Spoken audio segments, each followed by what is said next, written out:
Hola a mis queridos y queridas estudiantes del diferenciado Comprensión Histórica del Presente. Les habla la profe Pauli y les envío muchos besos y abrazos como siempre. Partiendo esta unidad número 2 que se llama Sujetos históricos en la democratización de Chile en la historia reciente, es súper importante que empecemos a hablar ya de frentón de qué es lo que es el sujeto histórico. La actividad que está publicada en el aula virtual, que se titula Protagonistas de la Historia, está relacionada con ir descubriendo un poquito más en torno a qué es lo que se entiende por sujeto histórico. Y el video que yo les estoy entregando y que les estoy compartiendo ahora tiene como objetivo ir compartiendo también algunas visiones en relación a este sujeto histórico.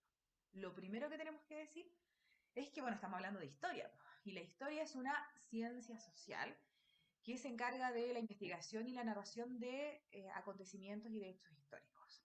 Eh, la historia tiene una doble función, una función académica, que significa que explica el pasado o relata el pasado, y también tiene una función que es una función social, y que tiene como objetivo el organizar el pasado en pos de los requerimientos del presente.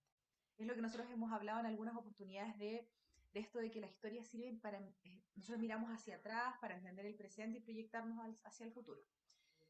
Además, quiero comentarles que, bueno, como la historia relata hechos históricos, es súper importante señalar que los hechos históricos no ocurren sobre la nada, po. Los hechos históricos ocurren en un tiempo determinado y en un espacio determinado. Por ejemplo, el tiempo está asociado a la temporalidad, siglo XVIII, y el espacio está orientado o se enfoca en este lugar geográfico, en el espacio donde se desarrolla este hecho histórico. Y los protagonistas de esos hechos históricos son los sujetos históricos. Y ahí llegamos al sujeto histórico. Hablemos entonces del sujeto histórico, ¿ya? Sujeto histórico. Primero, lo que tengo que decirles es algo súper importante que no se les puede olvidar, y es que la definición de sujeto histórico tiene distintas acepciones. O sea, no hay una única definición para sujeto histórico. A lo mejor si pudiésemos eh, rescatar la esencia de lo que es el sujeto histórico, podríamos decir que es aquel que hace la historia y es el portador de aquella actividad que conduce a los cambios en la vida del ser humano, al desarrollo de la historia, a la transformación de la historia. Y acá la pega importantísima es la del historiador, porque el historiador es quien proyecta a ese sujeto histórico y busca explicaciones de los distintos procesos históricos. Ya, bueno, este sujeto histórico, este protagonista de la historia, va a ser definido dependiendo de muchas cosas, pero una de ellas es la corriente historiográfica, eh, o el historiador también puede ser. Existen distintas corrientes historiográficas. Entre algunas de las que podemos rescatar encontramos el positivismo, está el historicismo, el materialismo histórico y la escuela de los anales. Es súper importante rescatar y señalar que la historia tiene un carácter polisémico, es decir, que hay distintas interpretaciones en relación a la historia, eh, porque esta historia puede ser interpretada de distintas formas dependiendo del historiador, de la escuela historiográfica a la que pertenezca, como yo les había dicho. En relación a eso, distintas escuelas historiográficas definen al sujeto histórico de manera distinta. Si tomamos por ejemplo, el positivismo, vamos a decir que el positivismo es una corriente historiográfica y que tiene como un elemento importante el que busca la objetividad de la historia. Se trata del relato de acontecimientos del pasado y en donde tratan de dejar de lado toda interpretación que pueda hacer el historiador en relación a lo que está sucediendo, lo que haya sucedido, perdón. En esta corriente historiográfica, el sujeto histórico es el individuo. Pueden ser, por ejemplo, líderes, pueden ser reyes, o sea, estamos hablando de Carlos V, o en Chile puede ser Diego Portales, como leía yo en uno de los trabajos que ustedes enviaron. Se hacía de las grandes figuras históricas agentes de cambio. Y en este sentido, bueno, hay un filósofo español, Juan Luis Vives, que señala algo que igual es súper interesante. Él dice, más quisiera ver a un hombre humilde ensalzado por su trabajo que a un poderoso por sus campañas militares. Entonces ahí también hace una especie nos da una reflexión en torno a quién efectivamente es el sujeto histórico y a quienes nosotros debemos destacar dentro de la historia. Esta es una posición súper cercana al individualismo, en donde se reduce todo lo social a algo individual. Se señala que los individuos se unen por razones materiales y actúan por beneficio individual. Otra corriente historiográfica, y ya les había nombrado, es el materialismo histórico.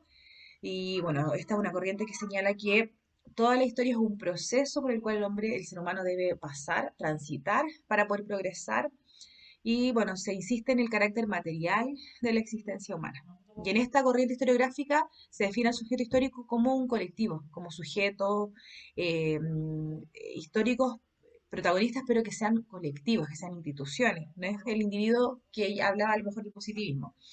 Y la historia de la humanidad siempre ha estado repleta de sujetos históricos, por ejemplo, luchas de campesinos, revoluciones sociales, etcétera. Entonces, con la llegada del capitalismo es súper importante porque acá, cuando llega el capitalismo, surge un nuevo sujeto social, un sujeto histórico que es el proletariado. Y ha tenido, en realidad, historiadores han desarrollado este sujeto histórico en distintos libros. La historia de la humanidad, chiquillos, también actualmente ha destacado a un nuevo sujeto histórico. Y este nuevo sujeto histórico se habla ya en el siglo XX, que sería el conjunto de los grupos sociales que han sido sometidos a través de la historia. Por ejemplo, se habla de que este nuevo sujeto histórico tendría un carácter plural, popular, que tiene una conciencia colectiva, que busca la dignidad y el bien de todos sus integrantes, como muy cercano a lo que nosotros hemos hablado con algunos de los movimientos sociales. Bueno, en síntesis, chiquillos, es súper importante señalar que la clave de la historia se basa en el cambio y en la capacidad de ese sujeto histórico para generar ese cambio. Es decir, el sujeto histórico es un agente de cambio. Y bueno, el Che Guevara definía al individuo o al sujeto histórico como el actor de ese extraño y apasionante drama que es la construcción del socialismo. Súper interesante su visión. Él decía que el sujeto histórico, tiene una doble existencia, que es único y también es miembro de una comunidad. Decía que las masas son las que hacen la historia, que son un conjunto de individuos conscientes que luchan en pos de una causa en común. ¿Ya?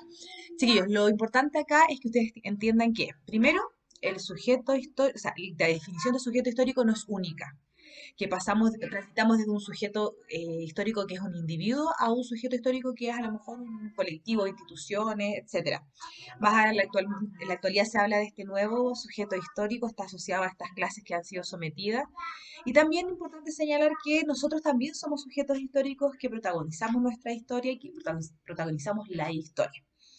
Ya, espero que este video les sirva para poder completar esta actividad que está en el aula virtual, que se llama Protagonistas de la Historia. En conjunto con la lectura de los documentos más este video, ustedes están en condiciones de responder a las preguntas que se anuncian en la guía y ustedes tienen que subirla durante esta semana al buzón de tareas de comprensión histórica del presente. ¿Ya? Y vamos a estar fijando el encuentro virtual ya en las próximas semanas. Les envío un abrazo gigantesco, muchos besos y espero que este video les haya servido. Chao.